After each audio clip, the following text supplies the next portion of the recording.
welcome to episode 146 of Cameron Sports Podcast. Your host, Cameron Lindsay. I'm here with a brand new episode. Today's episode, we'll be talking about the Carver Tigers high school football team here in Columbus, Georgia. Last week, they won back-to-back 2A state Georgia championships. Like I said, I've been talking about Carver almost just about the whole season. Whenever I do my rankings, I have them no further than top two. Them in Central, I think the Tri-State area are clearly the best two teams. Carver is clearly the best team in Columbus. I think they're right up there with Central. They're pretty much Central's counterpart. They're Central's yin to their yang. So I think they got just both amount of same talent. The only difference is Central has more experience as far as their head coach, but Jarvis Jones, his first season, has done really, really well. So let's get right into it. Like I said, Carver High School is in Columbus, Georgia. They defeated Hapeville Charter 24-7 in the 2025 Georgia 2A state championship. With that win, they succeeded at winning back-to-back state championships because last year they won it, and this year they did again. Carver, with that win in the state championship, they finished the season 15-0. Defensive back Jamarcus Davis was named Morgan MVP off a game of the game after his pick six to seal the game. So really, it was a good game for literally for the most part. Shout out to Hapeville Charter. They was 10-4. I believe for their path to the state championship, they literally beat almost every really good team in 2A. They had to go on the road literally every round to get to the state championship in Mercedes-Benz Stadium in Atlanta, Georgia. And it was a good game for the most part. Like I said, most people I would think would say it would be a blowout, but they kept it close. It's just Carver is such a really loaded team. They have so much talent on both sides of the ball that they gonna wear you down.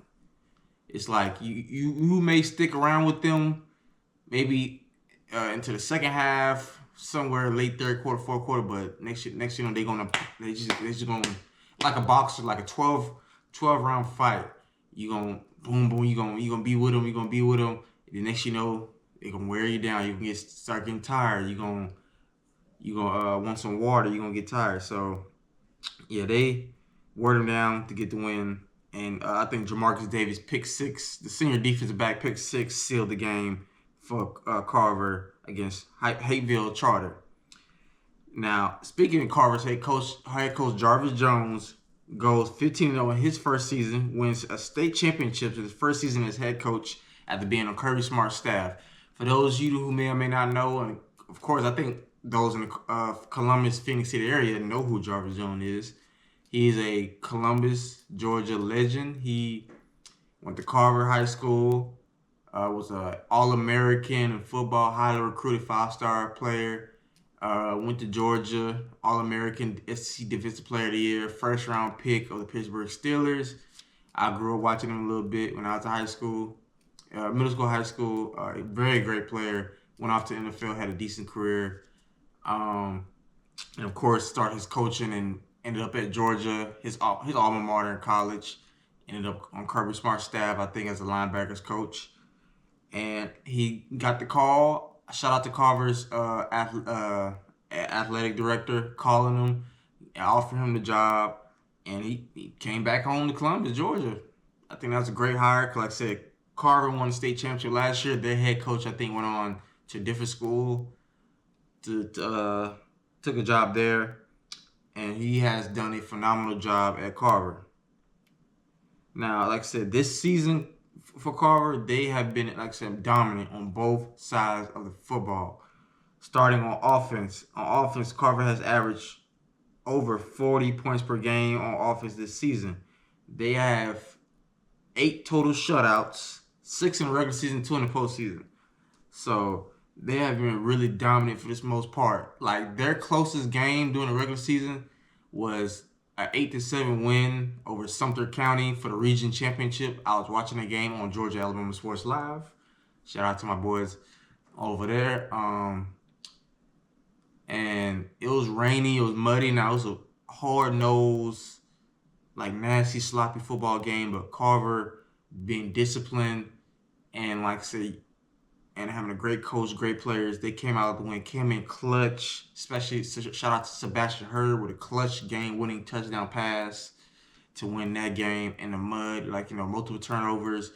But it was a defensive football game. It happens to a lot of great teams on all levels, high school, college, football, NFL. It happens. So you just got to find a way to win those type of ball games, and they did. But like I said, 8 total shutouts, 6 in the regular season, 2 in the postseason. Now on defense, they only gave up really about 5 to 7 points per game. That's completely dominant. They got players like I said, Kingston Biggleman Brown, Tristan Givens, Texas A&M commit. You got linebacker, I believe, linebacker Jaden Taylor. Players like that. Other Watts, older brother in the secondary. Really, and it's funny watching that state championship game. Carver has so many great players in that secondary. They fly around to the football, and each player almost has like at least 2 interceptions each. When I was watching the game, I was like, dang. I was like, they fly around. They physical. It's no wonder really. I think really the play-by-play caller said that everybody in Carver's secondary has at least one starting secondary has one power 4 offer, at least one. All of them have at least one power 4 offer, and that's the reason why they do.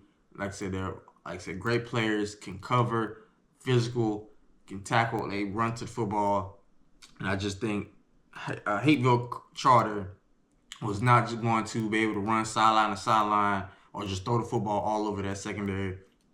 The way them players run to the football, and they got really good ball skills too also. So yeah, only giving up about 5 points per game.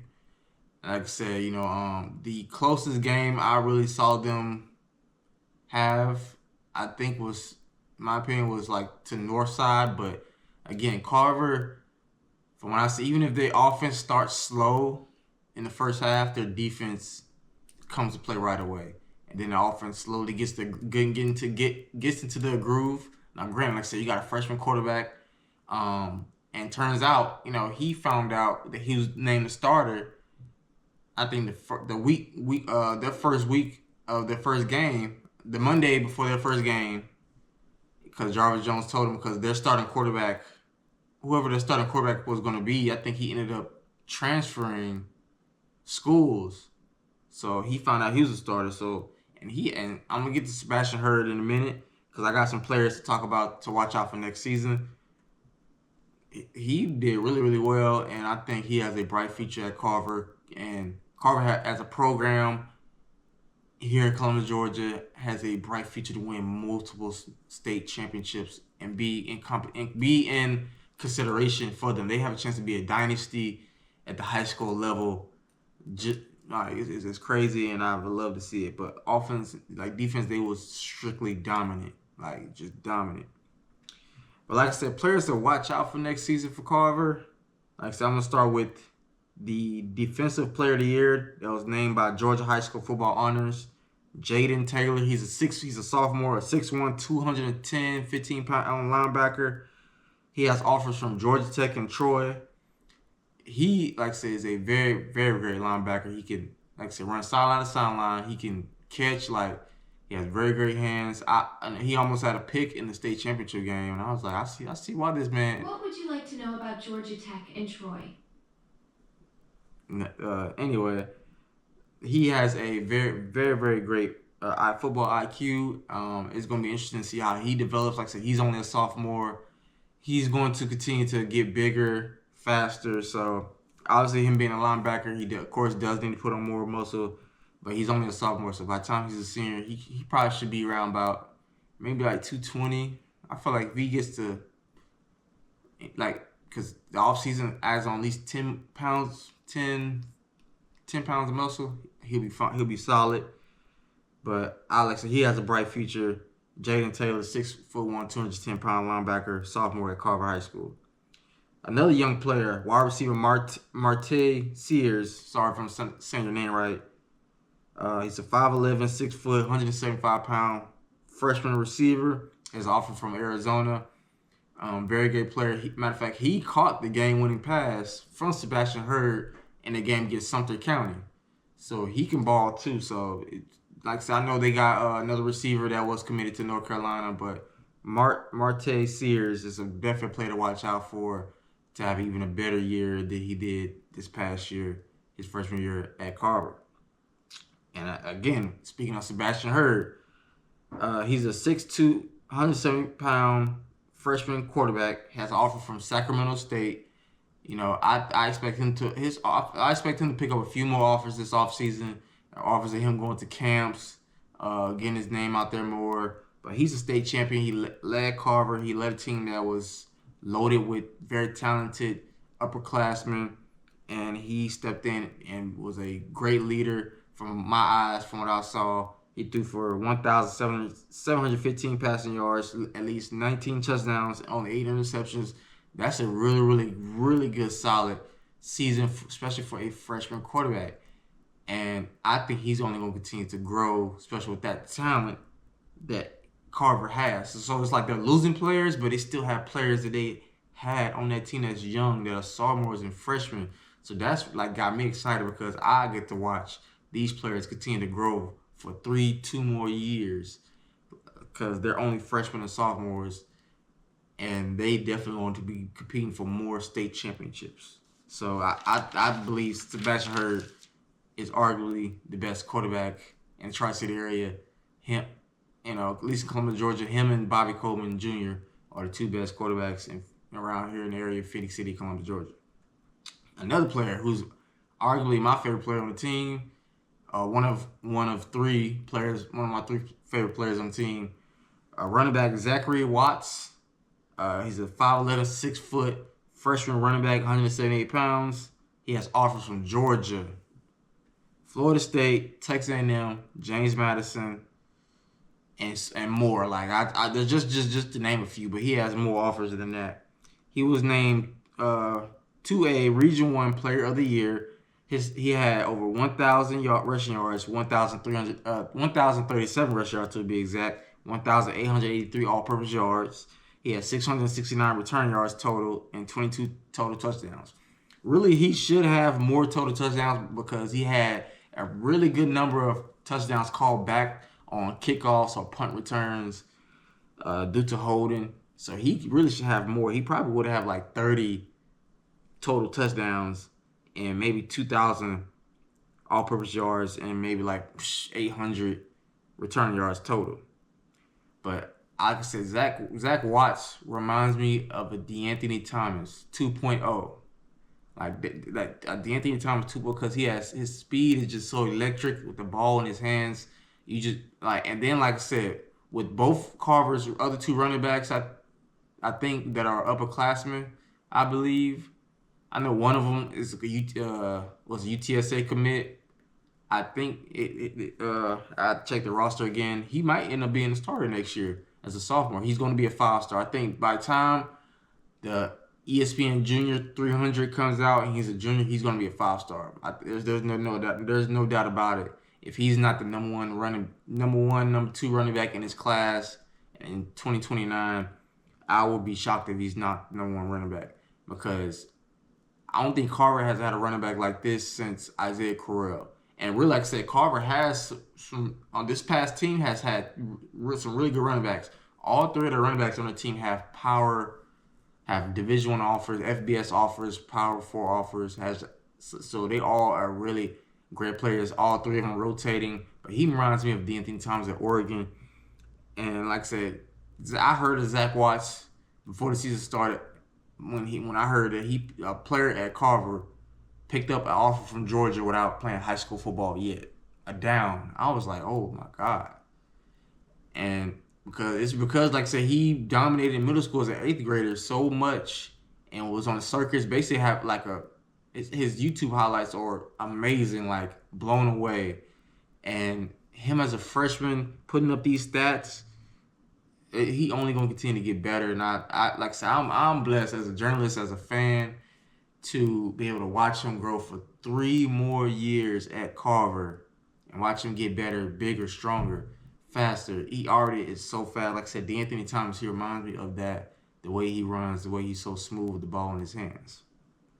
And lastly, but not least, defensive lineman Kingston Boogeyman Brown, a 6'3", 285-pound defensive lineman. He's a sophomore. He has offers from Texas A&M, Oregon, South Carolina, Georgia State, Georgia, Florida, Purdue, Auburn, Georgia Tech, and so on. That's just the name of a few, like I said, because he has a lot of offers. He's a 4-star, 5-star defensive lineman in the 2028 class.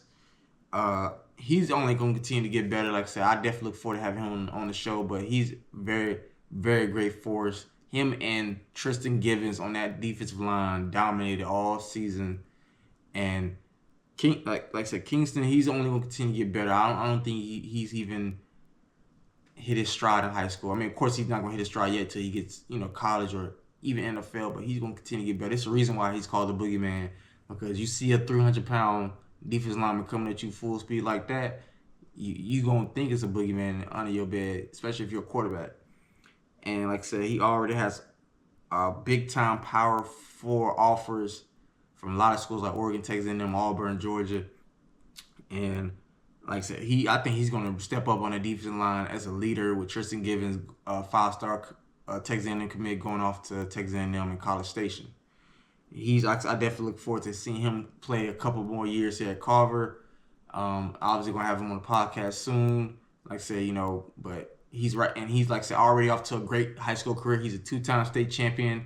Him and linebacker Jaden Taylor are both 2-time state champions already as sophomores, and they're gonna be juniors. So we're gonna be able to see them two on that Carver defense dominate for 2 more years. But yeah, definitely watch out for them. These players: Zach Watts, Kingston Brown, Sebastian Hurd, Jaden Taylor, and Marte Sears. Players like that in that Carver team. Even more players that I haven't named, but those players really stick out to me the most. That I really think is going to step up. And like I said, just imagine. I think Zach Watts is the starter next year. He's going to have well over 1,000 yards again. He might even. I wouldn't be surprised if Zach Watts rushed for 2,000 yards. I'm not even gonna hold you, because I'm like, with him now probably getting more carries next year, he's gonna have way more opportunities to score the ball and get the ball in his hands. Like I said, somebody like that, D'Anthony Thomas 2.0, the Black Mamba 2.0. I think definitely gotta get the ball in his hands. And with that being said, with Carver winning back-to-back state championships, that leaves me asking, can Carver three-peat next year? And I'm going to say yes. I think they can. Now, granted, I think with the new alignment in Georgia, I think they will be playing in 3A. I don't think they're going to be in 2A next year. I'm not, like I said, this ain't 100% news. Like I said before, during the season, like I said, Georgia High School Athletic Association, I think they, realignment school, so I don't think they'll be in 2A next year. But regardless of that, I think as long as they got Sebastian Hurd, Zach Watts, Kingston Boogeyman Brown, Jaden Taylor, players like that, and of course head coach Jarvis Jones, they are going to be fine. They're going to be able to compete with anybody in the state of Georgia, no matter what region, just about. And yeah, like I said, last year they went 14-1, only lost 1 game. This year they went 15-0. Now, will they go undefeated next year? Maybe not. Maybe not, because I don't know. I don't know the schedule. I don't know exactly if they're going to be in a different region. But knowing them boys like Kingston, they not going to be scared of nobody. When your name's the Boogeyman, you ain't scared of nobody. People are scared of you. Quarterbacks fear you coming. So I think they definitely can three-peat. That would be a dynasty. That would be no doubt about it, a full-blown dynasty at all. And yeah, it's just I can't wait. I definitely can't wait. I never went to Carver, but I definitely can't wait to see them boys succeed. I can't wait to see Jarvis Jones continue to grow as a head coach. Hopefully have him on the podcast eventually, sooner or later. I would hope, but I know for a fact Kingston, he's down talking to him. I know maybe the other players also would. But yeah, like I said, I think Carver Tigers definitely can repeat. Like I said, again, for those who don't know, Carver High School is located here in Columbia, Georgia, and they are back-to-back 2A state championships. And again, granted, it don't matter if they are in 2A, they have a lot of power for players on this roster that can play on any level. And like I said, I'm excited. I'm excited. They losing players, but they still have players there that's gonna be there for at least 2 to 3 years. Just imagine that. So, but yeah, I appreciate you one of y'all tuning in. This has been Cameron Lindsay of Cameron Sports Podcast with another brand new episode that I brought to y'all. I also do want to say real quick, we hit 300 subscribers, man. I'm really excited to end the year hitting the goal that I wanted to hit. I've been pushing 300 subscribers. We almost there. We did it because I knew we could do it. And then I don't, it's not because of me. It's because of y'all. Even though, I know I put in the work. I know I'm putting in the craft. And, I'm going to make it. I know. But I couldn't do it without y'all. And next year, when I want to shoot for 500, 1,000, at least 500, but really 1,000 subscribers. Why not? Push myself, challenge myself. Even if I don't get it, I know I'll get it one day. So, I definitely just want to say that I appreciate each one of y'all. I always say it. And, yeah, like I said, follow me on all social medias regarding Cameron Sports Podcast. And I look forward to 2026. I hope each one of y'all enjoy y'all Christmas and New Year's. Have a happy holiday. Enjoy, watch some football. We got college playoff going on. We got the NBA. Christmas games coming up. So enjoy it. Enjoy the holidays, y'all, and have a Merry Christmas and a Happy New Year from Cameron Sports Podcast. Your favorite host, Cameron Lindsay, signing out. Y'all take care.